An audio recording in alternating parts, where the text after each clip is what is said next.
Welcome to the interview, Mr. Byrdman. I appreciate your time. I know it's valuable. You were going everywhere on Summoner's Rift. You got your flight schedules booked to top lane, but what a performance on the evening. Has to feel good bringing that series back 1-1. Yeah, thank you. That second game definitely felt very good. I didn't do much the first game, so decided I would actually turn my monitor on for the second one. I think that Fair helped. enough.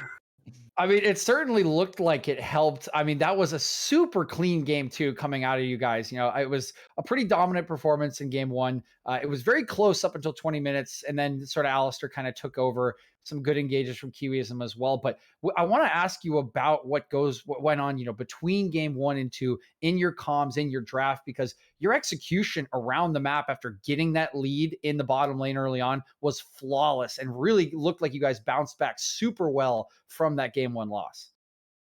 Yeah, I think we just let them have too strong of a comp the first game. Like their team fighting with Rel, Amumu was just crazy. So we banned the Rel away and got a little bit better matchup in the bot lane, and that really helped us get an advantage in that second game, having a better matchup. Yeah, I mean, the better matchup certainly paid off. It was first blood going over to Kiwi in bot lane in game number one, but this time you guys taking a full on 2v2, getting first blood for yourselves. Not only turning the series around as a team, but turn around as a bot lane. You guys, major performances on the evening.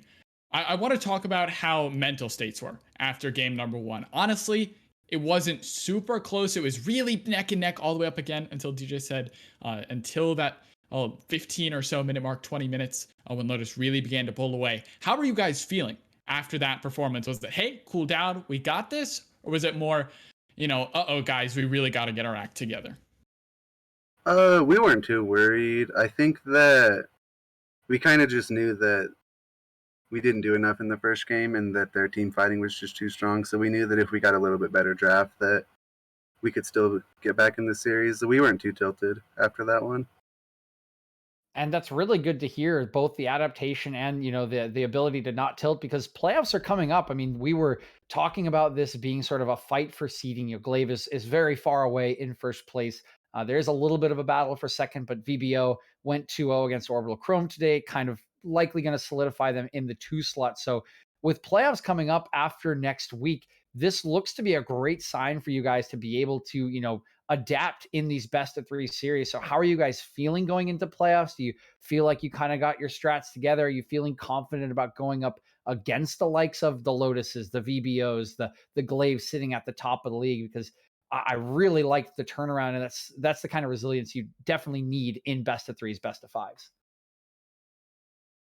Yeah, I think that we still have a little work to do in practice, just getting a little more consistent. We've kind of found our identity, I feel like, but just being consistent with that and making sure we don't ruin the early game too much like we did in some of our earlier games today.